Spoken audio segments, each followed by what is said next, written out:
Capítulo 6. La imaginación. El taller de la mente. El quinto paso hacia la riqueza. La imaginación es el taller donde se forman todos los planes creados por el hombre. Al impulso, al deseo, se les da forma, perfil y acción mediante la ayuda de la facultad imaginativa de la mente.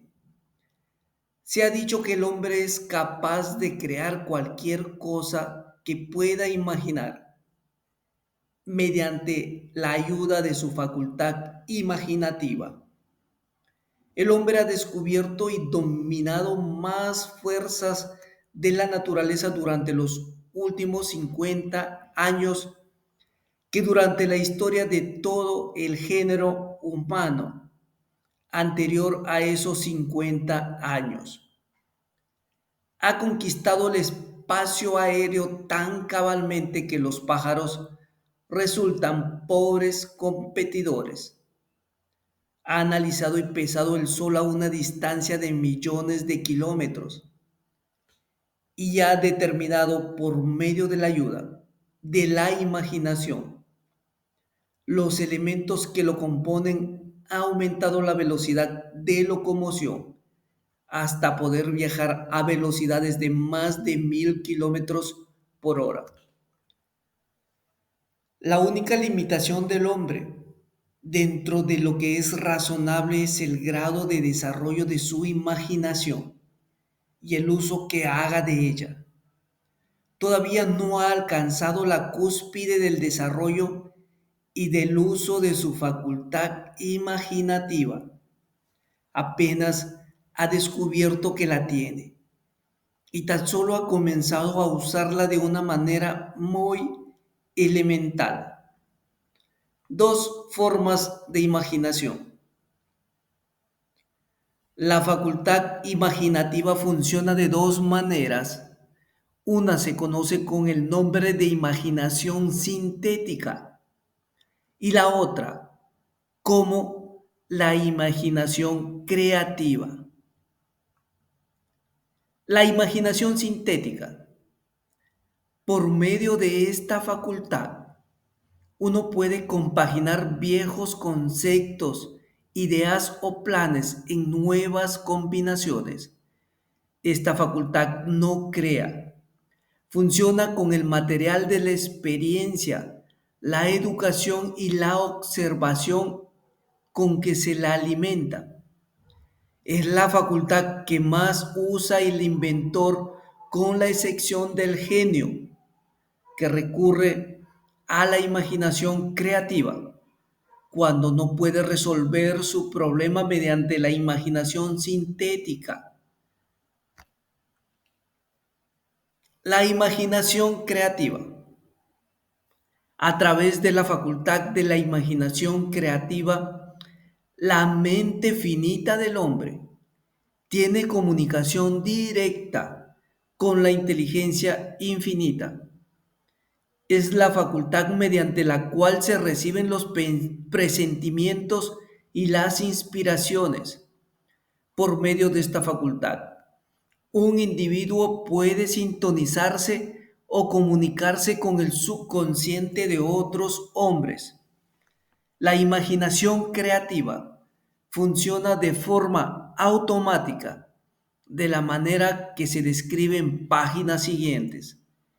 Esta facultad funciona solo cuando la mente consciente está trabajando a un ritmo extremadamente rápido, como por ejemplo cuando es estimulada por medio de la emoción de un deseo poderoso. La facultad creativa se vuelve más alerta en proporción con el desarrollo que adquiere a través del uso. Los grandes líderes de los negocios, la industria y las finanzas, y los grandes artistas, músicos, poetas y escritores han llegado al lugar que ahora ocupan porque han desarrollado la facultad de la imaginación creativa.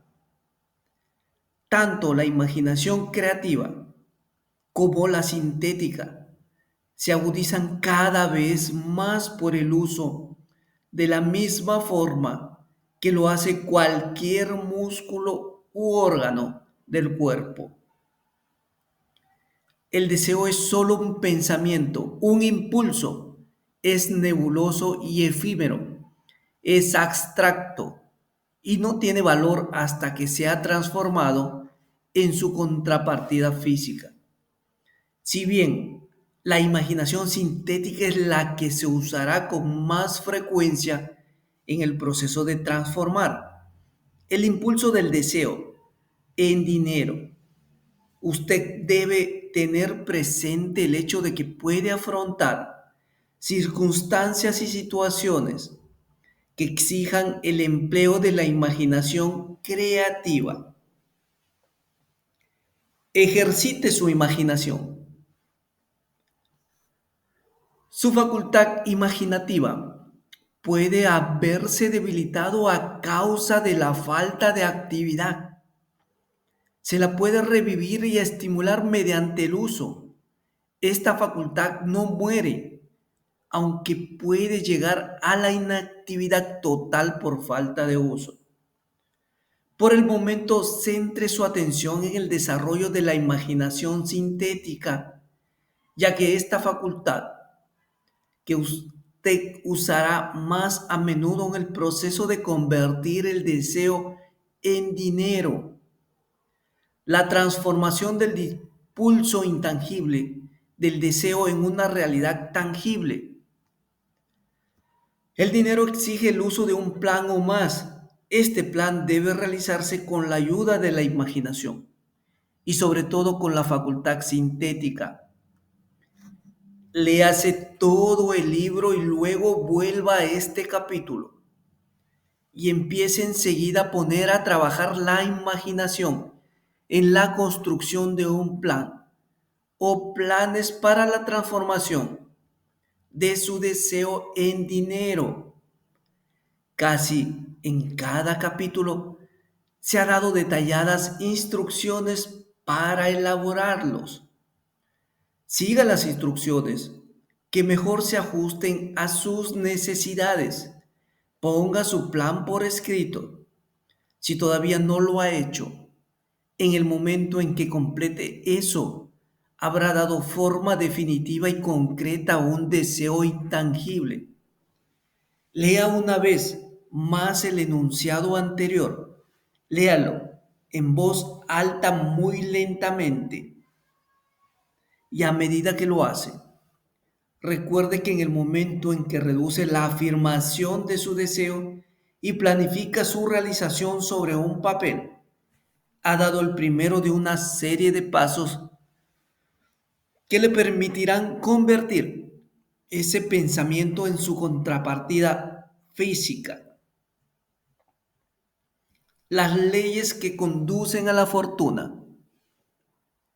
La tierra sobre la que usted vive y todas las cosas materiales son el resultado de los cambios de la evolución, mediante los cuales las partículas microscópicas de materia se han organizado y acomodado de una manera ordenada. Por otra parte, y esta afirmación es de fundamental importancia, este planeta, cada una de los miles de millones de células del cuerpo de usted y cada átomo de materia empiezan como una forma intangible de energía. El deseo es el impulso del pensamiento. Los impulsos del pensamiento son formas de la energía. Cuando empieza a acumular dinero con un impulso del pensamiento, el deseo, usted está poniendo a su servicio el mismo material que la naturaleza empleó para crear este planeta y todas las formas materiales del universo, incluido el cuerpo y el cerebro en los que los impulsos de pensamiento funcionan. Usted puede amasar una fortuna mediante la ayuda de las leyes que son inmutables, pero primero debe familiarizarse con esas leyes y aprender a usarlas a través de la repetición y ofreciendo la descripción de estos principios desde todos los ángulos concebibles. El autor desea revelarle el secreto mediante el cual se han conseguido todas las grandes fortunas. Por extraño y paradójico que pueda parecer, el secreto no es tal secreto. La propia naturaleza nos lo pone delante, en la tierra donde vivimos, en las estrellas, en los planetas suspendidos, en sus órbitas, en los elementos que nos rodean y en todas las formas de vida que podemos ver. Los principios que presentamos a continuación le abrirán el camino a la comprensión de la imaginación. Asimile los que consiga entender a medida que lee por primera vez esta filosofía. Luego, cuando relea el texto y lo estudie de nuevo, descubrirá que ha pasado algo que clarifica las cosas y le da una comprensión más amplia de todo. Pero sobre todo, no se detenga, no dude en sus estudios de estos principios hasta que haya leído el libro al menos unas 3 veces, porque para entonces ya no querrá detenerse. ¿Cómo hacer uso práctico de la imaginación? Las ideas son el punto inicial de todas las fortunas. Las ideas son productos de la imaginación. Examinemos algunas bien conocidas que han dado origen a fortunas inmensas, en la esperanza de que estos ejemplos transmitirán la información precisa de lo que se refiere al método a través del cual se puede utilizar la imaginación para acumular riquezas. El hervidor encantado. Hace 50 años, un viejo médico rural se fue a caballo hasta el pueblo, ató su montura, entró sigilosamente en la droguería por la puerta trasera y empezó a regatear con el joven dependiente. Durante más de una hora tras el mostrador, el viejo doctor y el dependiente hablaron en voz baja. Después el doctor salió, fue hasta el caballo y regresó a la tienda con un gran hervidor antiguo y con una paleta de madera que se usaba para revolver el contenido del hervidor, y los depositó en la parte trasera de la tienda. El dependiente inspeccionó el hervidor, buscó en su bolsillo interior, sacó un rollo de billetes y se lo alargó al doctor. El rollo contenía $500, todos los ahorros del dependiente. El doctor le dio un trocito de papel en el que aparecía escrita la fórmula secreta. Las palabras de aquel trozo de papel bien valían el rescate de un rey, pero no para el doctor. Esas palabras mágicas eran necesarias para que el hervidor empezara a hervir, pero ni el doctor ni el joven dependiente sabían qué fortunas fabulosas estaban destinadas a brotar de aquel hervidor. El viejo médico estaba contento de vender esos objetos por $500. El dependiente se arriesgaba mucho apostando todos sus ahorros a un trocito de papel y a un hervidor viejo. Nunca había soñado que su inversión comenzaría con un hervidor que rebosaría de oro y que un día sobrepasaría el milagroso fenómeno de la lámpara de Aladino. Lo que el dependiente había comprado en realidad era una idea. El viejo hervidor y la cuchara de madera y el mensaje secreto escrito en el trocito de papel, eran cosas incidentales. Las curiosas cualidades de aquel hervidor empezaron a manifestarse después de que su nuevo propietario mezclara, según las instrucciones secretas, un ingrediente sobre el cual el doctor no sabía nada. Traté de descubrir qué fue lo que el joven añadió al mensaje secreto. ¿Qué hizo que el hervidor rebosara de oro? Esta es una historia de hechos más extraños que la ficción, de hechos que se inician en la forma de una idea. Echemos una ojeada a las vastas fortunas que esta idea ha producido, ha rendido y sigue rindiendo fortunas inmensas a hombres y mujeres de todo el mundo que se ocupan de distribuir el contenido del hervidor a millones de personas. El viejo hervidor es ahora uno de los más grandes consumidores de azúcar, garantizándole empleo de naturaleza permanente a miles de hombres y mujeres que se ocupan de cultivar la caña de azúcar y de refinar y comercializar el azúcar. El viejo hervidor consume anualmente millones de botellas, proporcionando trabajo a un enorme número de trabajadores del vidrio. Da empleo a un ejército de dependientes taquígrafos, escritores y expertos en publicidad en toda la nación. Ha obtenido fama y fortuna para muchísimos artistas que han creado cuadros magníficos que describen el producto. El viejo hervidor ha convertido un pequeño pueblo del sur de los Estados Unidos en la capital sureña de los negocios, donde ahora beneficia directa o indirectamente cada negocio casi a cada residente de la ciudad.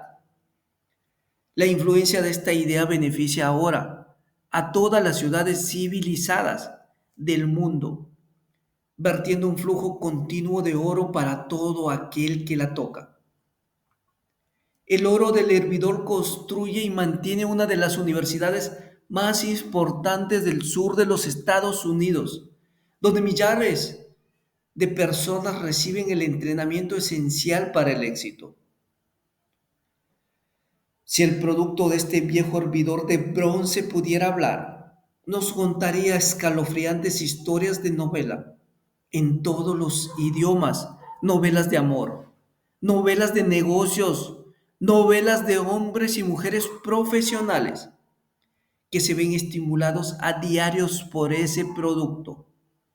El autor está seguro de una de esas novelas por lo menos, pues tiene parte en ella y todo empezó no muy lejos de donde el dependiente le compró al médico el viejo hervidor. Allí fue donde el autor conoció a su esposa y ella le habló por primera vez del hervidor encantado.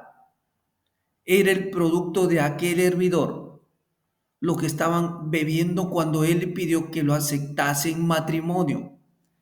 Sea usted quien fuere, viva en donde viva, y sea cualquiera la ocupación que lo que se dedique. Recuerde en el futuro cada vez que vea las palabras Coca-Cola, que su vasto imperio de riqueza e influencia ha surgido de una sola idea y que el misterioso ingrediente con que el dependiente de la droguería, Asa Candler, mezcló la fórmula secreta era la imaginación. Deténgase a pensar en ello por un momento. Recuerde además que los pasos hacia la riqueza que se describen en este libro han sido los medios por los que la influencia de Coca-Cola se ha extendido a cada ciudad, pueblo, aldea y encrucijada del mundo, y que cualquier idea que usted pueda crear, tan buena y meritoria como la Coca-Cola, tiene la posibilidad de duplicar el récord de ese refresco mundialmente conocido para matar la sed. ¿Qué haría yo si tuviese $1 millón? Esta historia demuestra la veracidad de aquel antiguo adagio: donde hay una voluntad, hay un camino. Esto me lo decía ese apreciado educador y clérigo, el fallecido Frank W. Gunsaulus, que comenzó su carrera de predicador en los corrales de ganado de la región de Chicago, mientras el doctor Gunsaulus estudiaba en la universidad. Observó muchos defectos en nuestro sistema educativo, defectos que creía que podría corregir si fuera director de un colegio. Se propuso organizar un nuevo colegio donde llevar a cabo sus propias ideas, sin los obstáculos de los métodos ortodoxos de la educación. Necesitaba $1 millón para poner su proyecto en marcha, hacia donde necesitaría tener las manos para obtener semejante suma de dinero. Esa era la pregunta que absorbió la mayor parte de las reflexiones de ese joven y ambicioso predicador, pero no parecía que consiguiese progreso alguno. Todas las noches se acostaba pensando en lo mismo y al día siguiente se levantaba con la misma idea. Siguió dándole vueltas hasta que se convirtió en una obsesión. Al ser un filósofo, además de un predicador, el doctor Gunsaulus reconocía, tal como todos aquellos que tienen éxito en la vida, que un propósito definido es el punto inicial desde donde se ha de comenzar. Reconocía además que esa definición del propósito adquiere animación, vida y poder cuando está respaldada por un deseo ardiente de traducir ese propósito en su equivalente material. Él conocía todas esas grandes verdades y sin embargo no sabía dónde ni cómo encontrar $1 millón. El procedimiento natural hubiera sido ceder y olvidarse del asunto, diciendo: mi idea es buena, pero no puedo hacer nada con ella porque nunca podré procurar el $1 millón que necesito para ejecutarla. Eso es exactamente lo que la mayoría de la gente hubiese dicho, pero no es lo que el doctor Gunsaulus dijo.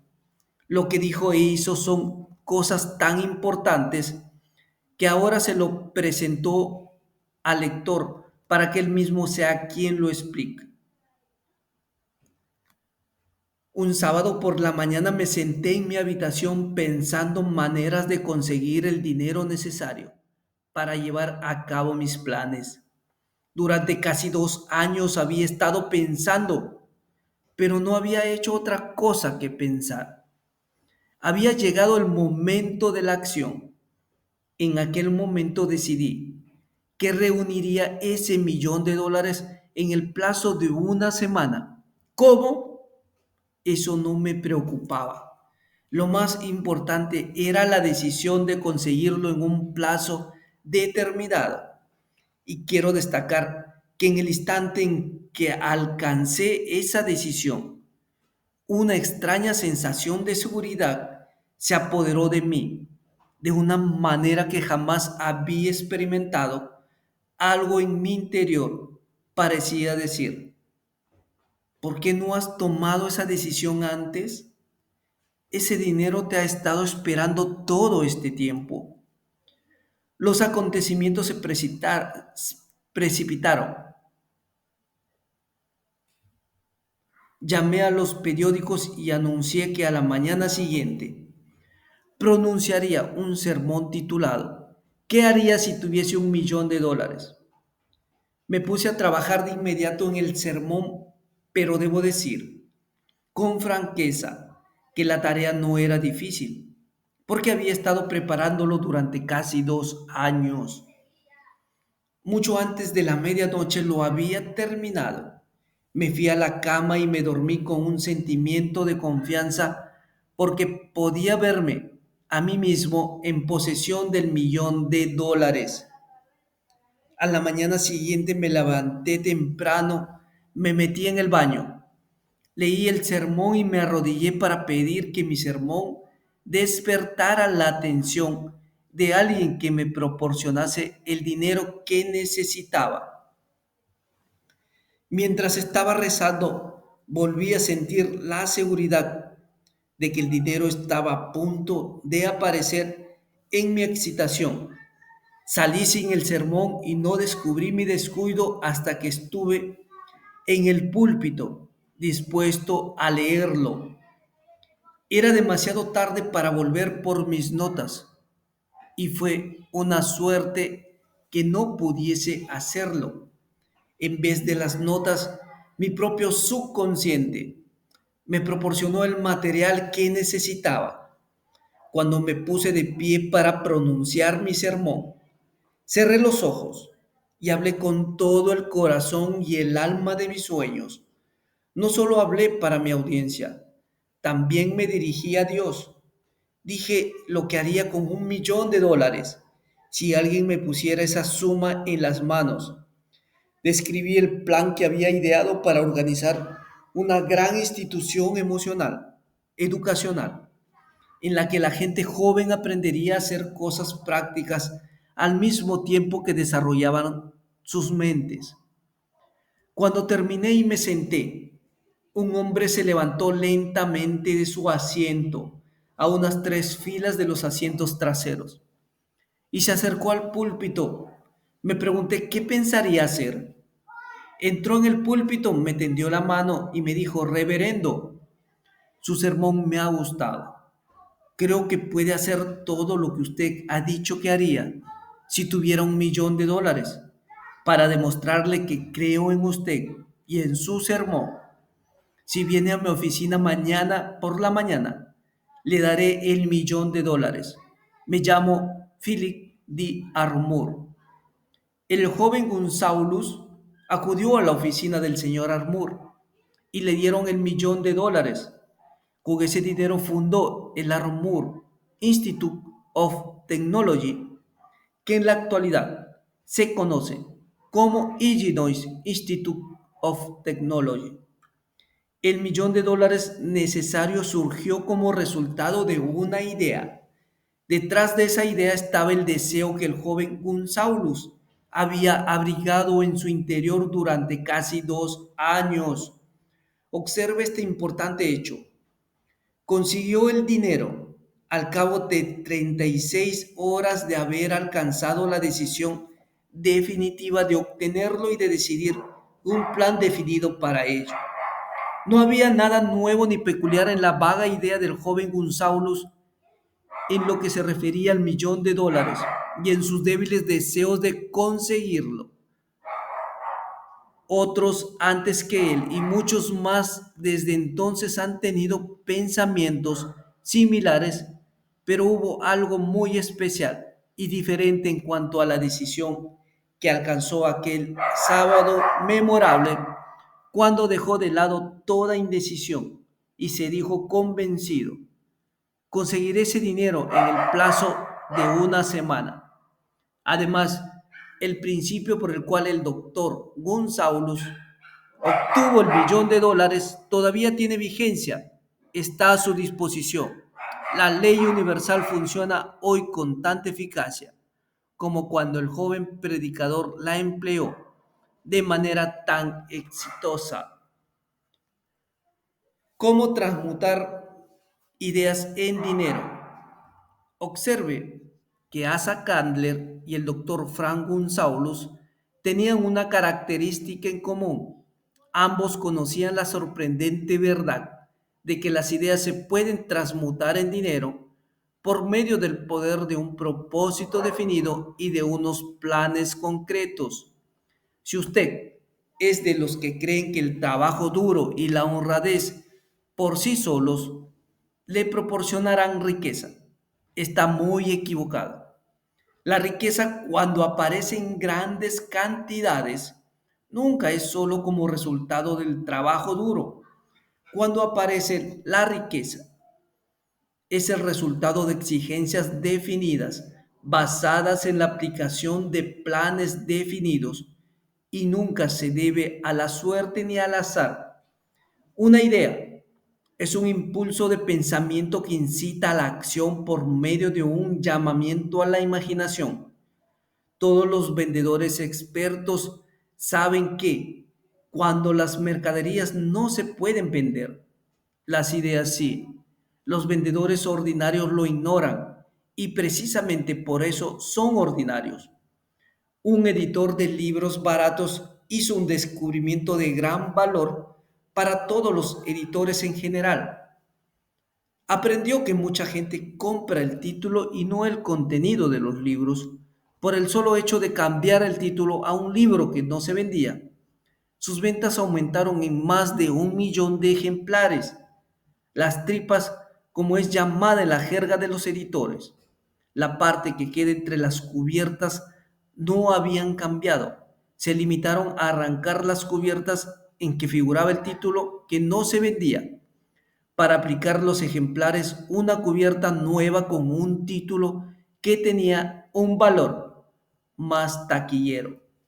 Por sencilla que pueda parecer, ese era una verdadera idea, era imaginación. No existe un precio estándar para las ideas. El creador de ideas pone su propio precio y si es listo logra imponerlo. La historia de casi cada fortuna comienza el día en que el creador y el vendedor de ideas se conocen y empiezan a trabajar en armonía. Carnegie se rodeó de hombres capaces de todo lo que él no podía hacer, hombres que creaban ideas y hombres que ponían esas ideas en práctica. Y tanto él como los demás llegaron a ser fabulosamente ricos. Hay millones de personas que se pasan la vida esperando un golpe de suerte favorable. Tal vez eso pueda proporcionarnos una oportunidad, pero el plan más seguro consiste en no depender de la suerte. Un golpe de suerte favorable fue lo que me ofreció la mejor oportunidad de mi vida, pero tuve que dedicar 25 años de esfuerzos concretos para que esa oportunidad se convirtiese en algo real. El golpe de suerte consistió en conocer a Andrew Carnegie y obtener su cooperación.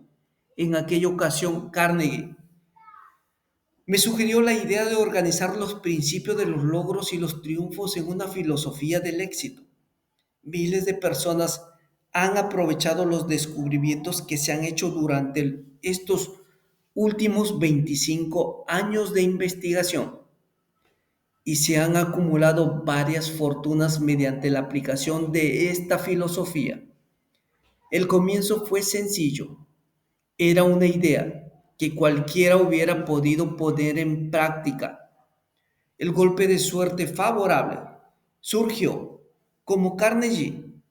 Pero, ¿qué hay de la determinación, la definición de los propósitos y el deseo de alcanzar el objetivo? Y el esfuerzo perseverante de 25 años no era un deseo ordinario. El que sobrevivió a los contratiempos, a los desalientos, a los fracasos temporales, a las críticas y a los constantes recordatorios de que aquello era una pérdida de tiempo, era un deseo ardiente, una obsesión.